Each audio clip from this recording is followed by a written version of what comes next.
Boa noite a todos, a vocês que estão aqui presentes na Mariápolis Gineta, e também eu sei que muitas pessoas estão seguindo a classe, vão seguir a aula em suas casas. Então, eu conto com a misericórdia de vocês nessa missão de apresentar essas duas classes, essas duas aulas que foram preparadas no centro da obra. O meu nome é Maria Regina Mossini. Na verdade, o que eu mais estudei na vida foi linguística. Por isso eu aceitei o convite de apresentar essa aula, porque na realidade é um estudo linguístico dos dois textos, do Salmo 22 e do quarto cântico de Isaías, no 53. E uma referência, esses textos fazem referência o Evangelho de Marcos e Mateus, que fazem referência a esses textos. Não foi uma tarefa muito fácil, porque são dois textos muito densos. Estão centrados nesse curso, o curso deste ano da Universidade Popular Mariana, cujo título é O Abandono, Pontos de Encontro. As duas aulas, que eu vou tentar resumir com a ajuda de vocês, se intitula O Grito e Esperança Inexprimível, breve reflexão sobre o Salmo 22 e os cânticos do servo em Isaías 56 e 52. Esse texto foi preparado por Giovanna. E o segundo é o Grito, uma leitura de Marcos, capítulo 15, preparado por Maria Magnolfi. Referindo-se ao Salmo 22, ela o define como um grito e esperança inexprimível. Ela também, na introdução, ressalta que é muito significativo que os evangelistas Marcos e Mateus tenham colocado de relevo esse grito de Jesus, que é um grito escandaloso, dilacerante, Eloi, Eloi, lama sabachthani. É relevante porque foi uma das únicas palavras, ou foi a única palavra dita por Jesus na cruz antes de entregar o seu espírito. Este grito remete, ela se pergunta, não, se esse grito de Jesus pronunciado em aramaico realmente tem uma referência ao Salmo 22. E a resposta é que é difícil fazer esse paralelo, porque, primeiro, esse texto foi escrito em outra língua, não?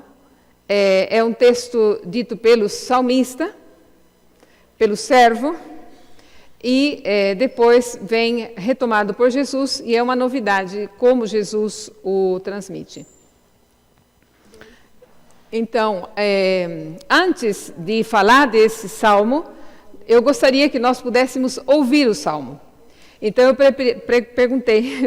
pedi a esses jovens que nos ajudassem com a leitura e interpretação do texto. Ouçamos então.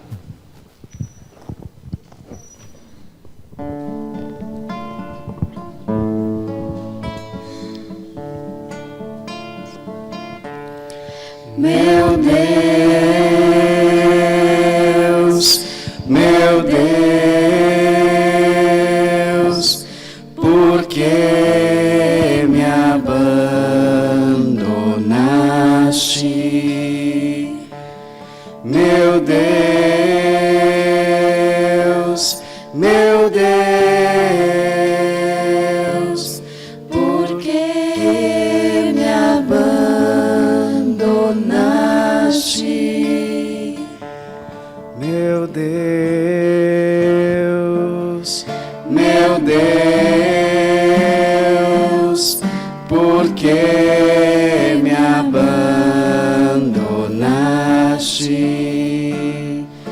Meu Deus, meu Deus, por que me abandonaste? Meu Deus, por que me abandonaste? As palavras do meu rugir estão longe da minha salvação. Meu Deus, eu grito de dia e tu não respondes, e de noite, mas não há silêncio para mim. E tu, o Santo, que habitas nos louvores de Israel. Nossos pais confiaram em ti, confiaram e tu os fizeste escapar. A ti eles gritaram e foram libertados. Confiaram em ti e nunca se decepcionaram. Meu Deus,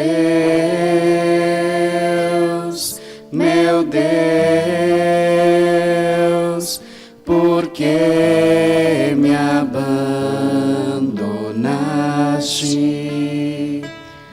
Meu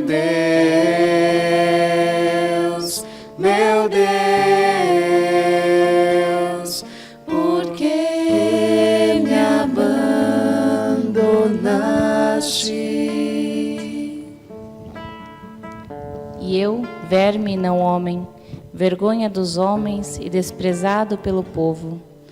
Todos os que me veem caçoam de mim, torcem os lábios, meneiam a cabeça. Volte-se ao Senhor, que Ele o liberte, que o salve, se é que o ama. Sim, tu me tiraste do ventre e me confiaste aos peitos de minha mãe. E eu fui entregue a ti desde as entranhas, desde o ventre materno. És o meu Deus, tu. Não fiques longe de mim, pois a angústia está perto e não há quem socorra. Cercaram-me touros numerosos, feras poderosas de Baçã me rodearam, escancararam sua boca contra mim. Um leão que dilacera e ruge.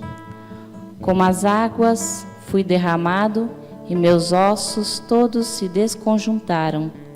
Meu coração está como cera, derretendo-se entre as minhas vísceras. Seco como um caco está o meu vigor, e minha língua está colada ao meu palato. E na poeira da morte tu me depões. Pois me cercaram cães, um bando de malfeitores me rodeou. Escavaram minhas mãos e meus pés. Posso contar todos os meus ossos. Eles fixam o olhar, me observam. Repartem entre si as minhas vestes, e sobre a minha túnica tiram sorte. Mas tu, Senhor, não fiques longe. Minha força, vem depressa socorrer-me. Liberta da espada a minha alma, da pata do cão a minha pessoa. Salva-me da goela do leão e dos chifres do touro. Tu me respondeste. Meu Deus,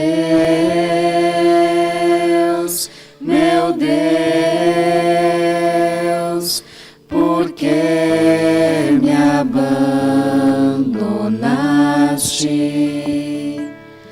Meu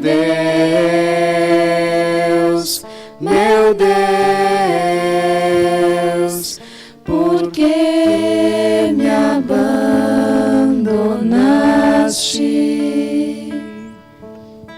Vou falar sobre o teu nome aos meus irmãos, louvar-te no meio da assembleia.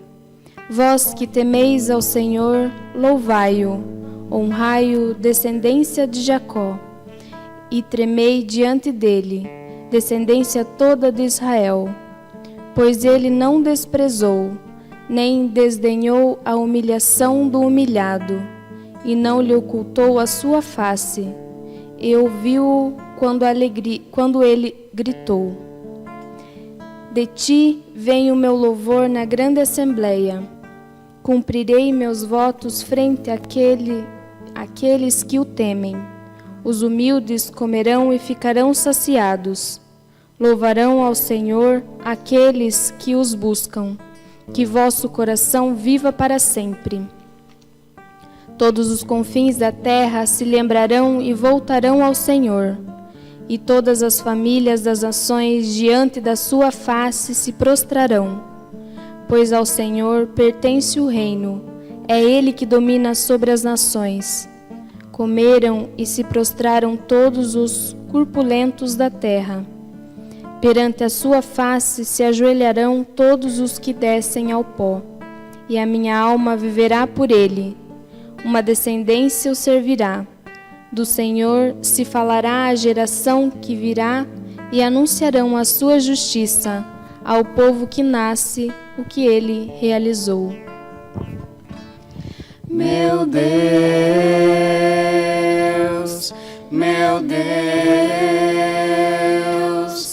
por que me abandonaste? Meu Deus,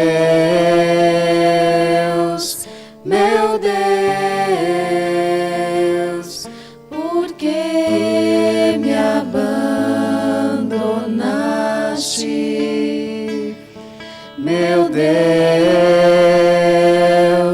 Meu Deus, por que me abandonaste? Meu Deus,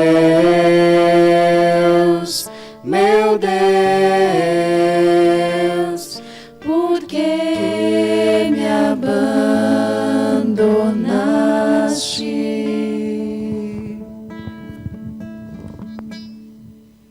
Obrigada. Realmente, como se pode notar desde as palavras, das sequências, é angustiante, não todo o conteúdo do texto, mas ao mesmo tempo de uma confiança incrível em Deus. Então, a nossa autora, ela vai definir esse salmo como uma experiência dolorosa, não? Uma experiência pessoal dolorosa. É um grito de dor dirigido a Deus e, aparentemente, Deus não responde, não é? Portanto, o grito daquele que ora é um acontecimento excepcional e irrepetível.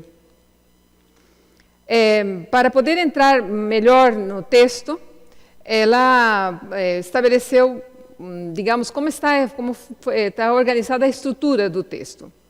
Então, podemos ver, e se vocês também talvez notaram que a gente fez o refrão, digamos, com umas distâncias, separou o texto de uma forma diferente, não que um texto breve, depois muito longo e depois ao final novamente. Por que isso? Porque no começo o texto é um texto de súplica. Todos os primeiros versos são de súplica. E no final é um hino de louvor a Deus, que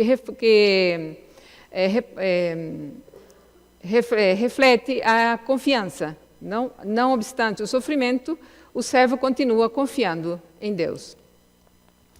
Portanto, aí uma vez mais, como foi feita a subdivisão, as frases que ela sublinhou como mais importante, se vocês retornarem no texto, vão encontrar que essas palavras foram evidenciadas. Portanto, eu não vou repetir. O conceito básico e talvez o que predomina no texto é esse abandono de Deus, esse grito ao qual não se nota uma resposta. Somente no final, no versículo 22, o salmista, ele diz, tu me respondeste. E aí parece que se abre uma nova perspectiva para o servo sofredor. Então, dessa lamentação individual entrelaçada com pedidos e declarações de confiança. O abandono de Deus e um grito sem resposta.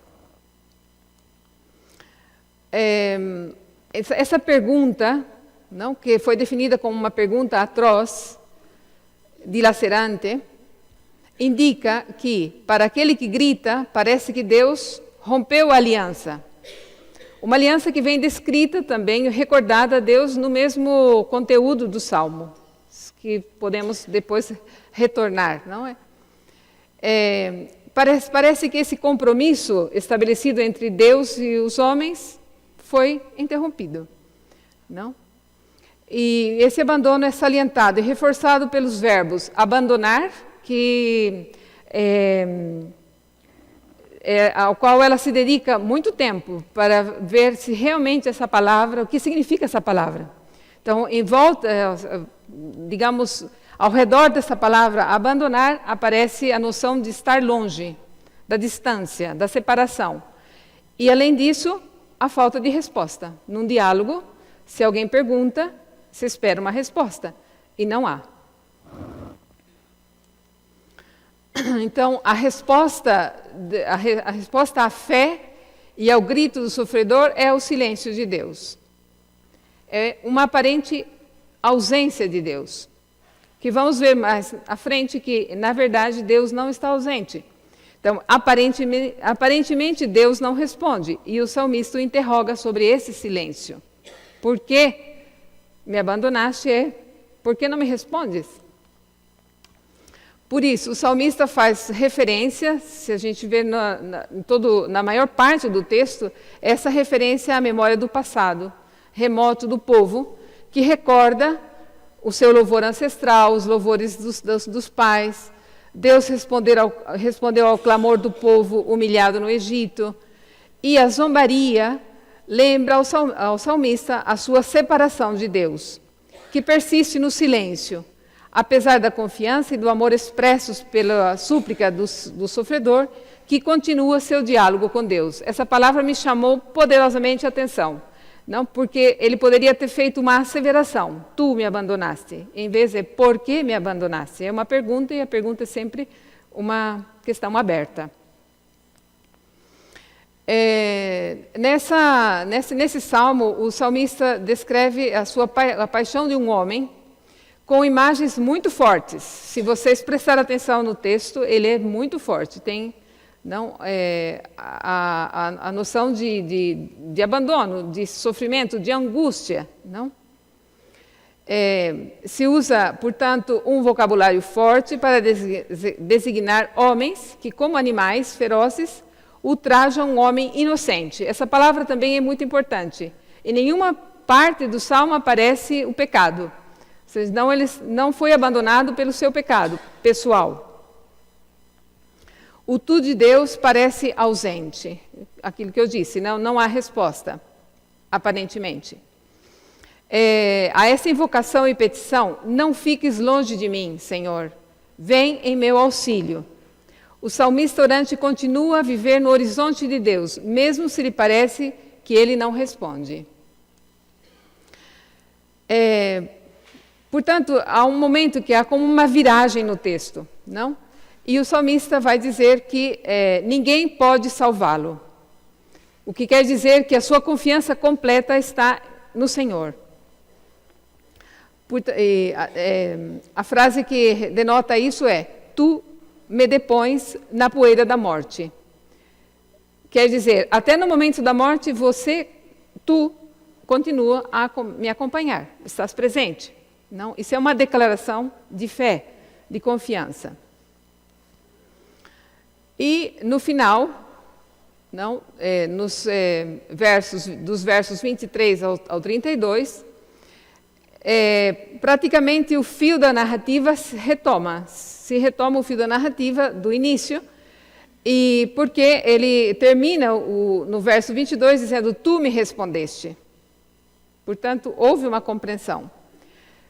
Esse louvor permite retomar o fio narrativo não só da justiça e da salvação, mas também do louvor. Ele se sente não só justificado, perdoado, mas também ele louva a Deus.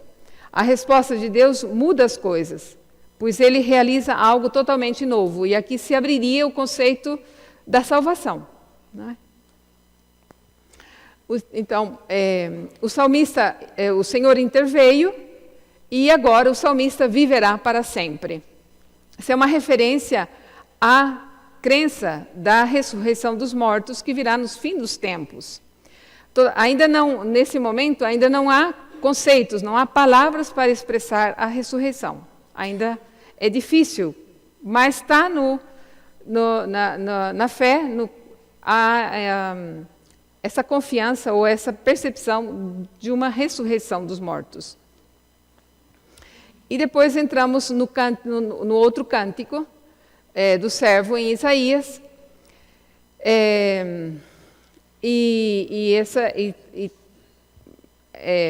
se retoma, digamos, esta experiência dolorosa, mas o salmista olha para alguém maior que ele, para uma figura escatológica que virá. E aí já é uma referência, nós sabemos a quem? A Jesus, não é? Então agora podemos ler rapidamente esse cântico. E aproveitamos essa ocasião porque normalmente esse salmo a gente está acostumado a escutar inserido na liturgia, mas talvez não é tanto dos nossos dias tomar os salmos para ler, não é? Eis que meu servo há de prosperar. Ele se elevará, será exaltado, será posto nas alturas. Exatamente como multidões ficaram pasmadas à vista dele, muitos ficaram embaraçados. Tão desfigurado estava o seu aspecto e a sua forma não parecia a de um homem. Assim, agora, nações numerosas ficarão estupefatas. A seu respeito, reis permanecerão silenciosos, ao verem coisas que não lhes haviam sido contadas e ao tomarem consciência de coisas que não tinham ouvido. Quem creu naquilo que ouvimos e a quem se revelou o braço do Senhor? Ele cresceu diante dele como um renovo, como raiz que brota de uma terra seca. Não tinha beleza nem esplendor que pudesse atrair o nosso olhar, nem formosura capaz de nos deleitar. Era desprezado e abandonado pelos homens, um homem sujeito à dor, familiarizado com a enfermidade, com uma pessoa de quem todos escondem o rosto, desprezado, não fizemos nenhum caso dele. E, no entanto, eram nossas enfermidades que ele levava sobre si, as nossas dores que ele carregava. Mas nós o tínhamos como vítima do castigo, ferido por Deus e humilhado. Mas ele foi trespassado por causa das nossas transgressões, esmagado em virtude das nossas iniquidades. O castigo que havia de trazer-nos a paz caiu sobre ele. Sim, por suas feridas fomos curados. Todos nós, como ovelhas, andávamos errantes, seguindo cada um o seu próprio caminho, mas o Senhor fez cair sobre ele a iniquidade de todos nós. Foi maltratado, mas livremente humilhou-se e não abriu a boca. Como um cordeiro conduziu ao matadouro, como uma ovelha que permanece muda na presença de teus tosquiadores. Ele não abriu a boca. Após detenção e julgamento foi preso, dentre os seus contemporâneos. Quem se preocupou com o fato de ter sido cortado da terra dos vivos, de ter sido ferido pela transgressão do seu povo? Deram-lhe sepultura com os ímpios. Seu túmulo está com os ricos, se bem que não tivesse praticado violência, nem tivesse havido engano em sua boca. Mas o Senhor quis feri-lo, submetê-lo à enfermidade. Mas se ele oferece a sua vida como sacrifício pelo pecado, certamente verá uma descendência, prolongará seus dias, e por meio dele o desígnio de Deus há de triunfar. Após o trabalho fatigante da sua alma, ele verá a luz e o fartará. Pelo seu conhecimento justo, meu servo justificará muitos e levará sobre si as suas transgressões. Eis porque lhe darei um quinhão entre as multidões, como os fortes repartirá os despojos, visto que entregou a sua alma à morte e foi contado com os transgressores, mas na verdade levou sobre si o pecado de muitos, e pelos transgressores fez intercessão. Muito bem, obrigada. Bem, então, esses dois salmos, não? O salmo e o cântico, constituem a mais válida introdução do mistério de Cristo, vislumbrado em muitos textos messiânicos e ilustrado pelas numerosas citações no Novo Testamento.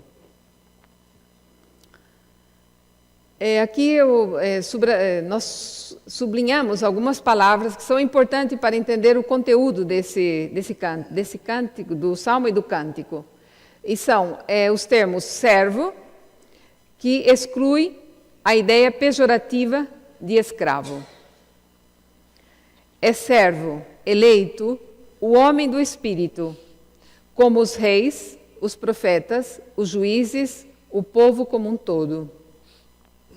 O serviço, que é outra palavra também importante aqui, é uma categoria a qual pertence esta figura projetada nos outros, em vista do bem deles. O servo que o Senhor estabeleceu como aliança do povo e luz das nações. Ele comunica alguma coisa que não lhe é próprio, já que transmite os dons divinos através de uma fidelidade absoluta à missão recebida. O sofrimento do servo está estreitamente ligado ao seu papel de mediador da palavra. É a consequência de uma fidelidade ao anúncio feito em meio a dificuldades. O servo é profeta por aquilo que diz e por aquilo que sofre. O anunciador se torna, assim, a testemunha da palavra. Praticamente, no sofrimento, ele tem a autoridade para poder falar em nome de Deus. Então, ao problema do sofrimento inocente, que ficou sem resolução em Jeremias, nos Salmos e em Jó, o sofrimento nem sempre é necessariamente consequência de um pecado pessoal, mas pode constituir um ato de solidariedade com o homem sofredor. Para nós cristãos, esta pessoa, o servo, é Jesus de Nazaré. Os textos evangélicos constituem o cumprimento de uma promessa contida nos cânticos. Portanto, há uma recíproca iluminação entre os dois textos, o Salmo e o Cântico. Mas entremos novamente no Cântico. Aqui a professora Giovanna estabeleceu umas partes, ou seja, identificou praticamente 3 partes no texto. A primeira, que vai de 13 a 15, e a terceira, que vai de 11b a 12. Se relacionam pelas consequências positivas do sofrimento, que se referem primeiramente ao servo glorificado e depois à multidão justificada. E na parte central, que constitui como um elogio fúnebre por parte de uma assembleia que se conscientiza de uma morte que se revelou não como punição, mas como salvação. Na introdução, o seu servo há de prosperar, assim começa o cântico, não é? Confirmado por uma conclusão em que os meus servos justificará a muitos. E na parte central se descreve a morte do servo, aceitada livremente em benefício de muitos, pois ele carregava os nossos pecados. Então Deus fala e o servo há de prosperar. Um grupo fala, e o servo foi esmagado em virtude das nossas iniquidades, se recordam? Deus fala e seu servo justificará a muitos. Bem, mas o que tem a ver esse salmo e o cântico com o Novo Testamento? Vamos encontrar, primeiramente, que passamos já ao segundo texto, e ela tinha organizado o texto assim. Primeiro, um estudo sobre o grito, depois um aceno à estrutura do Evangelho de Marcos, direcionado à cruz, porque todo evangelista tem uma visão, uma perspectiva. E na visão de Marcos, ele conta a história de Jesus, toda direcionada à morte na cruz e à ressurreição. O grito inserido na narração da paixão, aquele Eloi, Eloi na cruz, faz inclusão com o Abá do Getsemane, quando Jesus diz: Pai, se for possível, afaste de mim esse cálice. E, por último, ela faz uma comparação sintética entre a redação de Marcos e Mateus, que não sei, sinceramente, se dará tempo para a gente, mas nas apostilas vocês vão encontrar. Então, a autora faz referência que esse grito de Jesus na cruz adquire um grande significado nos evangelhos de Marcos e Mateus. Pelo fato de que a vida terrena de Jesus se tenha culminado com esse grito: Deus meu, por que me abandonaste? Se nós prestarmos atenção também na história do nosso ideal, vamos ver que Chiara era muito jovem quando descobriu esse grito paradoxal de Jesus.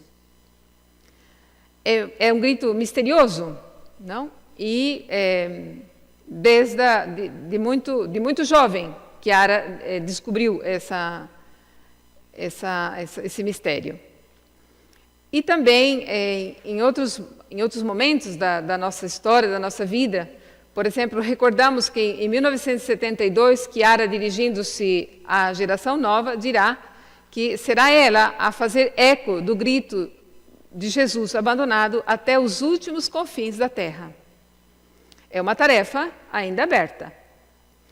E também para nós é muito significativo, eu penso que eu não precisaria fazer nenhuma referência aqui, e vocês já se estão recordando qual foi a consigna, qual foi o lema, qual foi a entrega, a consenha que Chiara deu a Gineta quando veio ao Brasil, não? Bem, agora entramos um pouco mais na parte semântica desse texto. Então, o texto, eu simplesmente copiei, eu não conheço nem o grego, nem o hebreu, nem o aramaico. Então, o texto está escrito em grego, certo, Padre Antônio? A primeira frase em grego, depois a tradução ao aramaico, que é a língua de Jesus, e depois chegamos às nossas línguas modernas, entre eles... Mateus em hebraico, mas Marcos em aramaico. Exatamente. Sempre tinha uma tradução em grego. Que todos possam escutar essa explicação do Padre Antônio, que interveio nesse momento, é que no Evangelho de Marcos é escrito em hebreu. Marcos escreve na língua falada por Jesus, que é aramaico, e Mateus escreve em hebreu, em hebraico. E aí vemos toda a dificuldade das traduções, não? E já isso também é milagroso que podamos chegar a esse momento e interpretar bem o que foi realmente dito nesse momento. É uma tarefa aberta, não? Porque a língua, também nós talvez não diríamos desta forma. Semântica significa que nós, nesse momento, estamos prestando atenção no conteúdo das frases.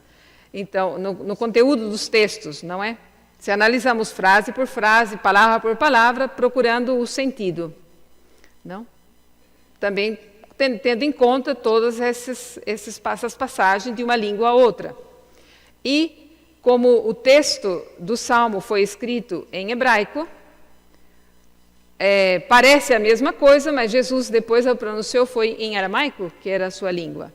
Então vamos ver que esse texto, ou seja, o grito de Jesus abandonado, não é uma citação literal do Salmo. E aí começamos a dar resposta àquela pergunta inicial, se tinha alguma coisa que ver o Salmo com a frase dita por Jesus no momento da morte. Então,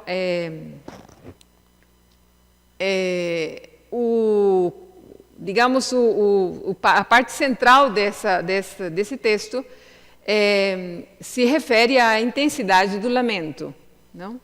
A dureza, a crueldade do sentir-se abandonado, não?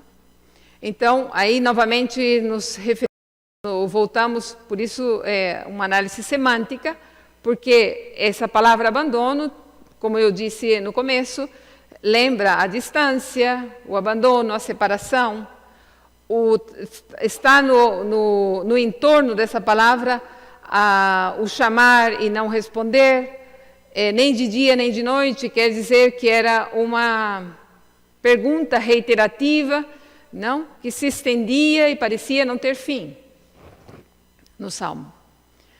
Então, aí a esse ponto, Maria se pergunta se abandonar, a palavra abandonar, significa realmente estar longe.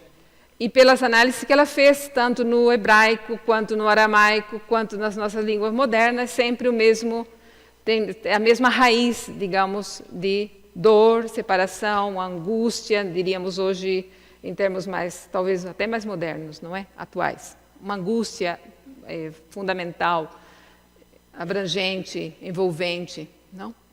Mas o que me chamou bastante atenção é o fato, eu reitero, não, o fato de ser uma pergunta, de ser, digamos, não um questionamento, mas uma pergunta aberta.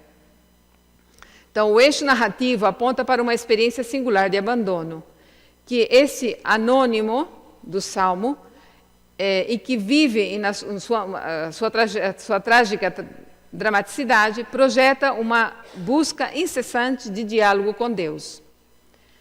E no texto é reiterativo essa procura de resposta, não é? No caso do Evangelho de Marcos, o diálogo que Jesus busca com o Pai, naquela situação, temos que ver qual é o sentido dessa búsqueda de Jesus de diálogo naquela situação de abandono. Então, meu Deus, por que me abandonaste? Qual é o seu significado dentro do contexto imediato da paixão? Logicamente, a situação, o contexto em que foi dita uma frase e outra são completamente distintas.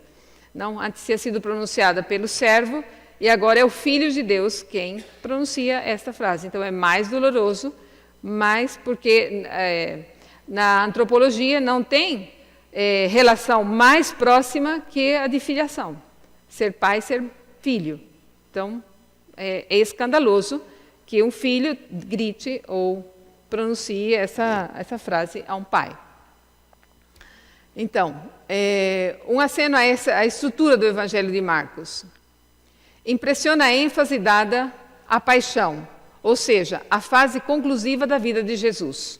Parece que tudo se direciona a esse momento. O evangelista insiste na revelação da verdadeira identidade de Jesus como Filho de Deus. É insistente. A morte na cruz tem uma conotação de crueldade trágica.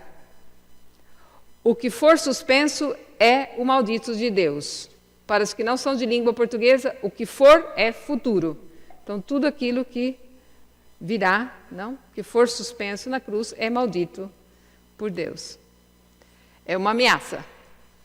No grito, o ponto culminante da revelação é realmente a identidade.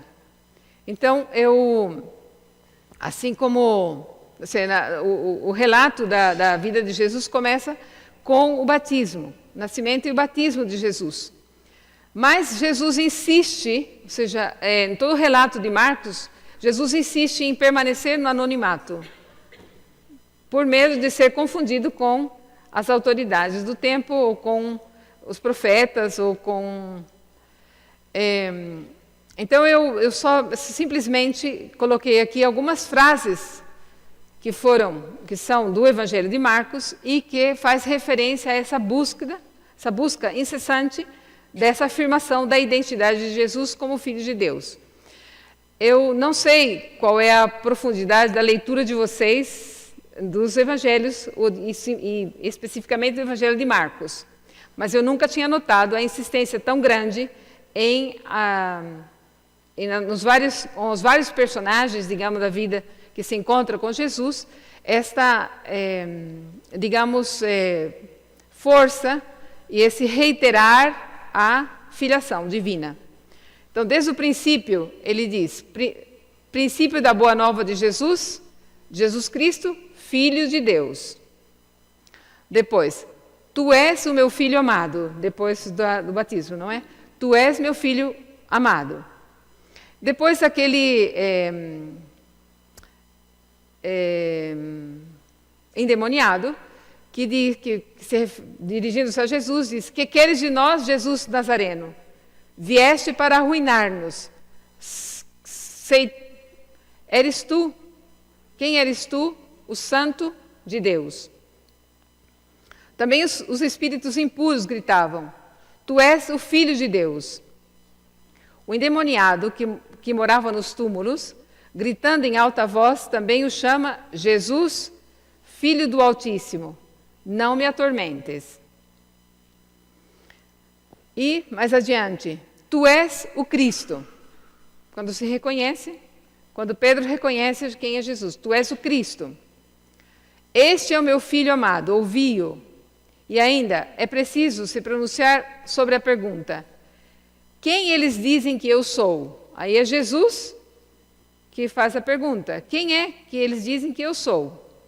E também lhe interessa saber os discípulos, o que é que eles pensam dele. Então, e vós, quem dizeis que eu sou? Portanto, a questão da identidade de Jesus está sempre presente nesse evangelho em toda a sua largura. No grito, a revelação máxima da identidade de Jesus. Aqui há um momento, digamos, culminante, não, da paixão de Jesus.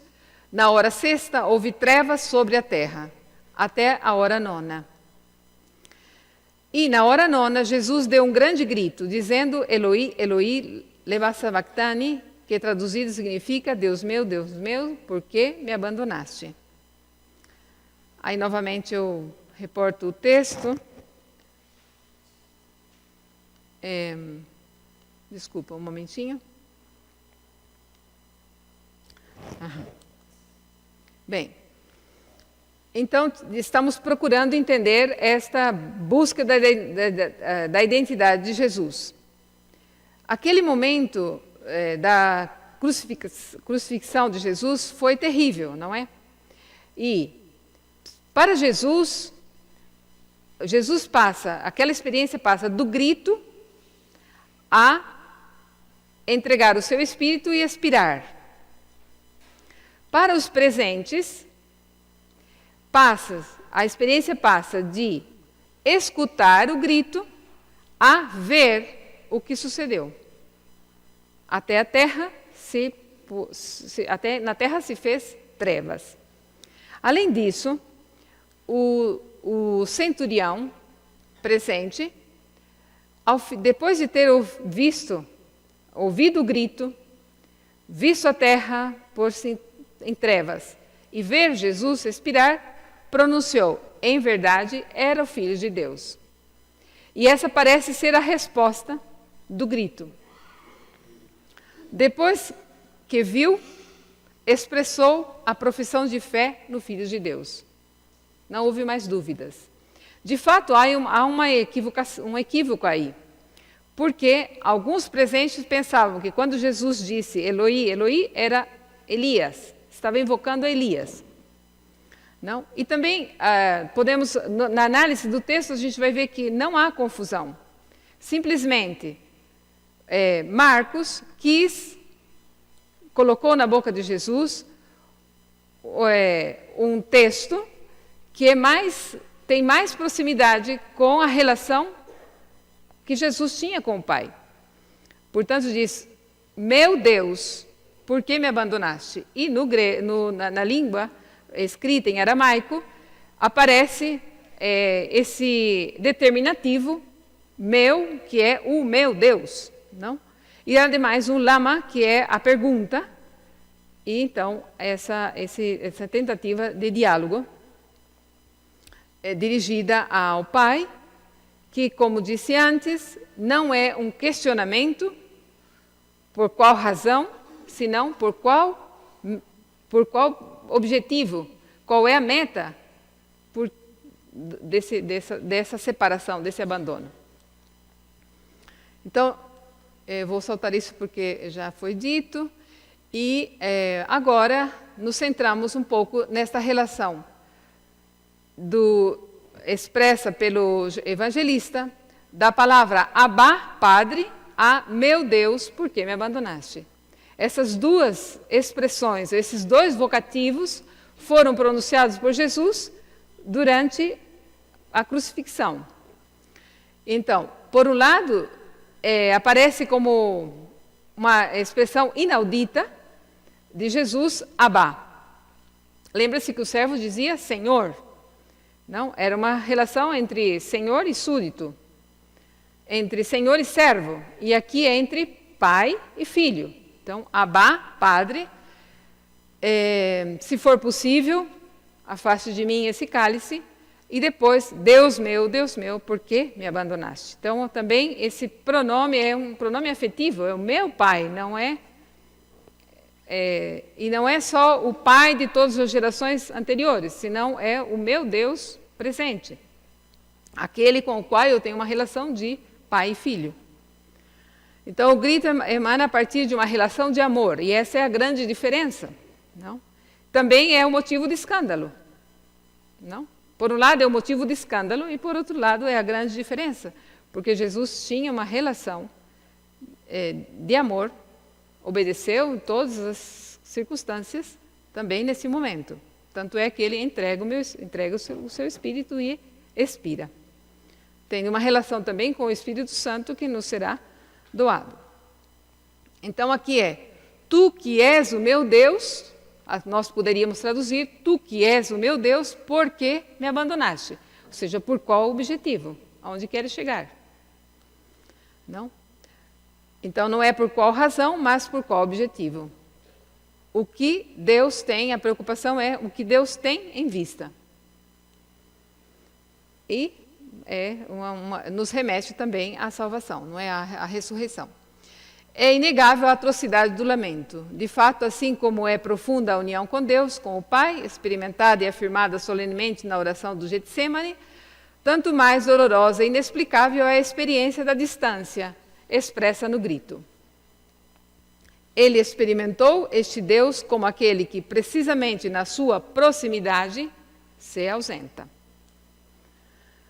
E talvez ficaria muito longo nós fazermos essa comparação entre Mateus e Marcos, mas nas duas narrações, a centralidade, então, está na paixão e na busca da explicação da verdadeira identidade de Jesus. E eu volto um pouquinho atrás para dizer que quando as autoridades interrogaram a Jesus antes da crucifixão, eles perguntaram, quem eres tu? E Jesus, eres o Filho de Deus? E Jesus diz, eu sou. Não? E precisamente essa afirmação cabal de Jesus foi o que levou à condenação sem direito à réplica, sem direito a defender-se. Portanto, o que levou realmente Jesus a esse tipo de morte e a esse tipo de condenação não foi tanto ter se colocado como um rei ou como um profeta ou como uma autoridade, não era essa a ameaça, senão a autoproclamação de Filho de Deus que soava até como uma blasfêmia. Isso, então, voltando ou sintetizando essas duas aulas, a nossa preocupação era essa, não? De encontrar essa relação entre o Novo e o Novo Testamento e esse Salmo e o Cântico, e centrar-nos nessa identidade de Jesus, não? Nessa revelação máxima de amor, nesse como do dom da vida de Jesus, que nos leva a fazer essa escolha, não, do super-amor. E eu acredito que proximamente vamos ter as nossas apostilas para poder profundizar esses textos, porque até onde eu sei, todas as apostilas, todas as aulas já foram traduzidas, falta só uma.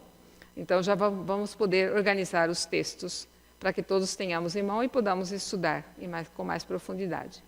Muito obrigada pela vossa atenção.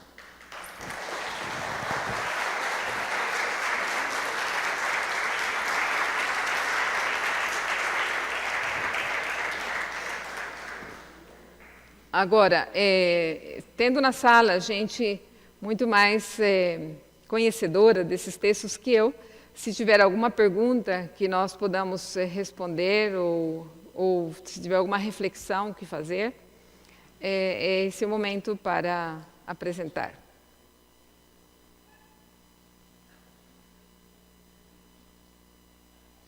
Não sei se, como conclusão, o Padre Antônio nos quer dizer alguma coisa, porque eu solicitei a ele a leitura dos textos, de forma que me pudesse apoiar em alguma situação.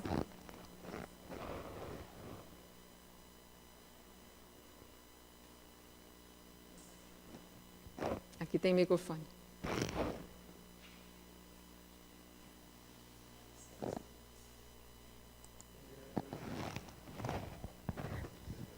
Primeira coisa que me vem assim ao coração, me parecia que era pedir um momento de silêncio para que tudo isso entrasse no nosso coração, porque não basta ficar aqui, né? Mas é um mistério grande que deve entrar no nosso coração, né?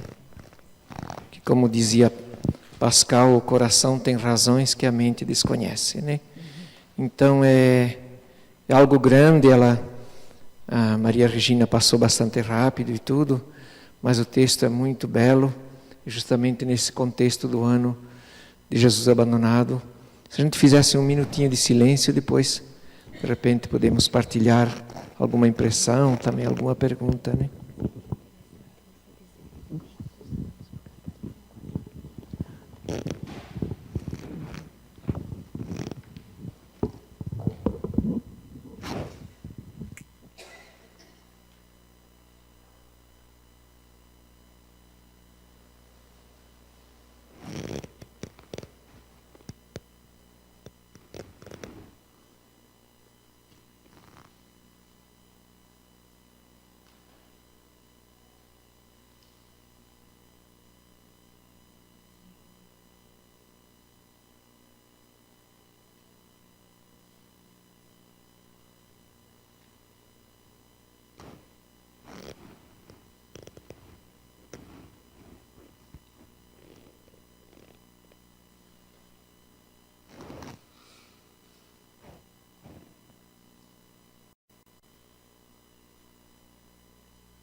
Então, eu espero que, como mínimo, nos tenhamos despertado o interesse por conhecer esses textos. Para mim foi realmente um descobrimento, porque a gente passa tão rápido, não? Da noção de Jesus abandonado que adquirimos com o nosso carisma, que talvez a gente ouça esses textos durante a liturgia, sobretudo na Semana Santa, mas depois não dedica o tempo, não tinha percebido essa conexão não tão forte entre essa relação entre esses textos e a novidade, não que traz o próprio grito de Jesus. Então, não sei se há algum esclarecimento que fazer, porque talvez também, como eu vivi tantos anos fora do Brasil, meu português não é exatamente igual ao de vocês. Ele está tingido, não? Então, é um atrevimento da minha parte, mas também um dom que eu quero fazer a vocês, não? Porque isso, então, não sei, se não tem nenhuma consideração que fazer, a gente dá por encerrado, porque, na verdade, eu não vou livrar vocês da leitura e do estudo, não? Isso nos incumbe ainda, não é? Então, não sei se nós não temos ainda a previsão, ou sim, da próxima classe, da próxima aula. Proximamente avisaremos? É assim? Bom.